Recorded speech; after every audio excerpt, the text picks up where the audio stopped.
ശിഷ്യന്മാർ യേശുവിനെ തിരസ്കരിച്ചപ്പോൾ അവനെ പിൻഗമിച്ചിട്ട് ഇപ്രകാരം പറഞ്ഞു. അവർ തിരസ്കരിച്ചപ്പോൾ യേശുവിനെ അറിയാമോ അതോ ഇല്ലയോ? പത്രോസിനെ പാറയെന്ന് പറഞ്ഞ സമയത്ത് ഒരു പ്രാവശ്യം ശപിച്ച് പല കാര്യങ്ങൾ പറഞ്ഞിട്ട് അവനെ തിരസ്കരിച്ചപ്പോൾ അങ്ങനെ ചെയ്യുന്നുണ്ടെന്ന് കർത്താവിന് അറിയാമോ അതോ ഇല്ലയോ? പത്രോസെ, നീ പാറയാകുന്നു അങ്ങനെ പറഞ്ഞിട്ട് ആ സമയത്ത് ക്ഷമിച്ചോ അതോ അവനെ പിൻഗമിച്ച് അതിനുശേഷമാണോ ക്ഷമിച്ചത്? So what is your problem? The kingdom secrets are important. സകല ശിഷ്യന്മാരും ത്യജിച്ചു. അത് യേശുവിന് അറിയാമോ അതോ ഇല്ലയോ? ലോകത്തിൻ്റെ അടിസ്ഥാനം ഇടുന്നതിന് മുമ്പേ അർക്കപ്പെട്ട കുഞ്ഞാട് ശരിയാ. അമ്മയുടെ ഗർഭാശയത്തിൽ തന്നെ ദൈവമെന്നെ തിരഞ്ഞെടുത്ത ആരാധ അങ്ങനെ പറഞ്ഞത്? പൗലോസ്. സകല വ്യക്തികൾക്കും സഭകൾക്കും പീഡനകൾ കൊടുക്കുന്ന ഒരു വ്യക്തിയാണെന്ന് ദൈവത്തിന് അറിയാം. ശൗൽ ഇങ്ങനത്തെ തെറ്റുകൾ ചെയ്യാറുണ്ടെന്ന് ദൈവത്തിന് നേരത്തെ അറിയാമോ അതോ ഇല്ലയോ? അറിയാം.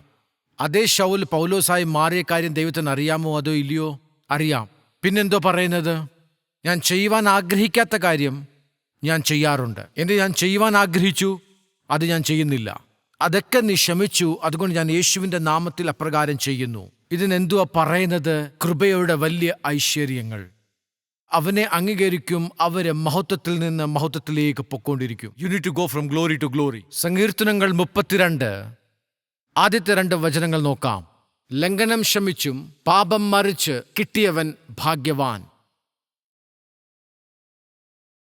ദാവീദ് കുരിശിന്റെ മുമ്പെയാണോ പിന്നെയാണോ ജനിച്ചത്? കുരിശിന്റെ മുമ്പേ. ദാവീദിന് വരാനുള്ള കൃപകളെക്കുറിച്ച് അറിയാമോ അതോ ഇല്ലയോ? അറിയാം. ക്രൂശ് മുഖാന്തരം ദാവീദിന് മാത്രമല്ല അനുഗ്രഹങ്ങൾ, ദാവീദിനേക്കായി വലിയ കൃപകളാൽ അവൻ നമ്മളെ നിറയ്ക്കും. You know, in the cross you have more than the blessing of Abraham. We have more than Solomon, more than Elijah, more than Elisha, something more. ശരി, മുമ്പോട്ട് നോക്കാം. ഇവിടെ എന്തോ പറയുന്നത്? പാപങ്ങളെ ക്ഷമിച്ചു, പാപങ്ങളെ മറച്ചിരിക്കുന്നവൻ ഭാഗ്യവാൻ. അത് എന്തുവാ? ആരാ ഭാഗ്യവാൻ? നമ്മൾ സകല സമയത്തും ഒരു ഭാഗത്ത് നമ്മൾ വചനം നോക്കുമ്പോൾ നീതിയോട് നടക്കുന്നവൻ, പാപം ചെയ്യാത്തവൻ, വിശുദ്ധിയോട് നടക്കുന്നവൻ ഭാഗ്യവാൻ. ഇവിടെ എന്തുവാ? നോക്കിയാട്ട്, ലംഘനങ്ങളെ ക്ഷമിച്ചവൻ, പാപം മറിച്ച് കിട്ടിയവൻ ഭാഗ്യവാനാ. അതാണോ ശരി? ഇതാണോ? രണ്ടും ശരിയാ. Both are correct. എന്താ? ആരൊക്കെ വിചാരിക്കുന്നു എൻ്റെ ലംഘനത്തിൻ്റെ ഉത്തരം കിട്ടുമെന്ന്? ആരൊക്കെ വിചാരിക്കുന്നുണ്ട് എൻ്റെ പാപത്തിൻ്റെ പരിണാമം ഇപ്രകാരമായിരിക്കും? ആ വ്യക്തി നീതിയോടും വിശുദ്ധിയോടും ജീവിക്കുവാൻ പറ്റും. ഇവരെങ്ങനെ ഭാഗ്യവാന്മാരായി? അതേപോലെ തന്നെ അവരുമായിത്തീരുന്നു. എപ്പോൾ നീ വീഴുന്നു, നിന്നെ ക്ഷമിച്ചെങ്കിൽ അത് നീ ഭാഗ്യവാൻ. സകല പ്രാവശ്യവും നിന്റെ ലംഘനം ക്ഷമിക്കുന്നില്ലെങ്കിൽ നീ അപ്രകാരത്തെ വ്യക്തിയാ വീഴുന്നത്. നീ വീഴുന്ന സമയത്ത് നീ ക്ഷമിച്ചാൽ കുറച്ച് കഴിയുമ്പോൾ നീ ആ വിഷയത്തിൽ മേൽ ജയം നേടും. നീ ആ വിഷയത്തിൽ മേൽ ക്ഷമിച്ചത് കൊണ്ട് മാത്രമാ നീ പതുക്കെ നീതിയിലേക്ക് നയിക്കുക. പിന്നെ നീ വീണ് പിന്നെ ക്ഷമിച്ചാൽ നീ വിശ്വാസത്തിൽ വളരുക. അതിനുശേഷം നിന്റെ വിശ്വാസത്തിൽ നിന്റെ നീതിയിൽ വളരുമ്പോൾ പിന്നെ അത് ചെയ്യത്തില്ല. ആ സ്വഭാവത്തെ നിങ്ങൾ മുറിക്കുക. This is how you break the chain. ലംഘനം ക്ഷമിച്ചും പാപം മറിച്ച് കിട്ടിയവനാ ഭാഗ്യവാൻ. ഭാഗ്യവാൻ എന്തുവാ? ചില കാര്യങ്ങൾ ചെയ്യാതെ ഞാൻ നല്ല കാര്യമൊന്നും ചെയ്യുന്നില്ല, ഞാൻ പ്രാർത്ഥിക്കാറില്ല, ഞാൻ അത്രയും വിശുദ്ധനല്ല, എന്നാൽ എൻ്റെ പാപങ്ങൾ ക്ഷമിച്ചു, ഞാൻ ഭാഗ്യവാനാ. നീ ഭാഗ്യവാനെന്ന് പറഞ്ഞാൽ നീ അനുഗ്രഹിക്കപ്പെടണം. നിന്റെ പ്രാർത്ഥനയുടെ ഉത്തരം ശീഘ്രമായിട്ട് വരണം. വിശേഷമായി നിങ്ങൾ പലർക്കും ഒരു ആകർഷണം ആയിത്തീരും.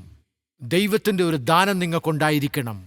വായിച്ചാട്ട് 2. യഹോവ അകൃത്യം കണക്കിടാതെയും ആത്മാവിൽ കപടം ഇല്ലാതെയും ഇരിക്കുന്ന മനുഷ്യൻ ഭാഗ്യവാൻ. നിന്റെ ആത്മാവിനകത്ത് പരിശുദ്ധാത്മാവുണ്ട്, കപടമില്ല. This is the holy spirit in you because of the cross. ദോഷമില്ലാതെ ദൈവം നിന്നെ കാണുന്നത്. എല്ലാവരും പറഞ്ഞാൽ ഞാൻ ഭാഗ്യവാൻ. റോമർ 4-ാമത്തെ അധ്യായത്തിലേക്ക് പോകാം. 6 തൊട്ട് 8 വരെ വായിക്കാം. ദൈവം പ്രവൃത്തി കൂടാതെ നീതി കണക്കിടുന്ന മനുഷ്യൻ ഭാഗ്യവാൻ. ദാവീദും വർണ്ണിക്കുന്നത് അത്. പ്രവൃത്തിയില്ലാതെ ഒരു വ്യക്തിയെ ദൈവം നീതിമാനായി കണക്കുകൂട്ടുന്നത് ദാവീദും അപ്രകാരം പറയുന്നു. നിങ്ങളുടെ പാപങ്ങൾ ക്ഷമിച്ചെന്ന് വിചാരിക്കുന്നത് പ്രവൃത്തി ഇല്ലാതെ ആണെന്ന് വിചാരിച്ചാൽ ഭാവിയിൽ അവർ തന്നെ ആ പ്രവൃത്തികൾ ചെയ്യും.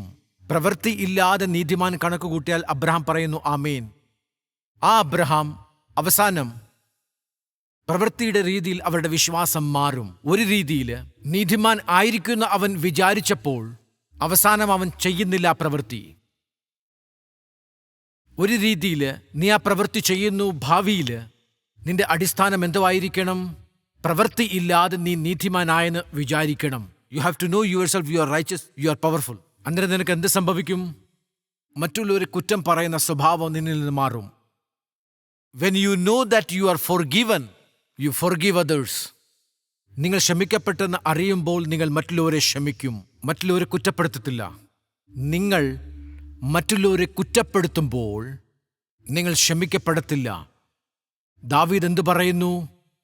ഞാനിത് അനുഭവിച്ചില്ല. അബ്രഹാമിനെ പോലെ വചനം കുരിശിന്റെ ശേഷമാ പഠിപ്പിക്കുന്നത്.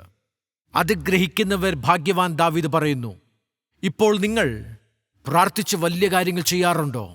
നീതിമാന്റെ പ്രാർത്ഥനകൾ ദൈവം ശ്രദ്ധിക്കും. അവൻ വലിയ പ്രവൃത്തികൾ ചെയ്യും. God is going to do something great in your life. Come on, let's read.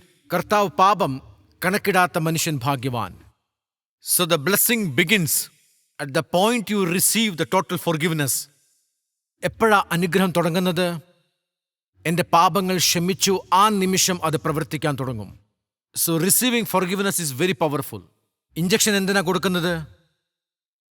നേരെ രക്തത്തിലാ പോകുന്നത്. എന്ത് ഇഞ്ചക്ഷൻ കൊടുക്കുന്നോ അത് രക്തത്തിൽ പോകും. ഈ ഇഞ്ചക്ഷൻ വിശ്വാസത്താൽ അവിടെ പ്രവർത്തിക്കും. നമുക്ക് മുമ്പോട്ട് വായിക്കാം. 11-ാമത്തെ വാക്യം. അഗ്രചർമ്മത്തിൽ വെച്ച് ഉണ്ടായിരുന്ന വിശ്വാസ നീതിക്ക് മുദ്രയായി പരിച്ഛേദന എന്ന അടയാളം അവന് ലഭിച്ചത് അഗ്രചർമ്മത്തോട് വിശ്വസിക്കുന്നവർക്കും കൂടെ നീതി കണക്കിടാതെപ്പെടുന്നവൻ തക്കവണ്ണം തന്നെ അവർക്ക്. One thing is saying there.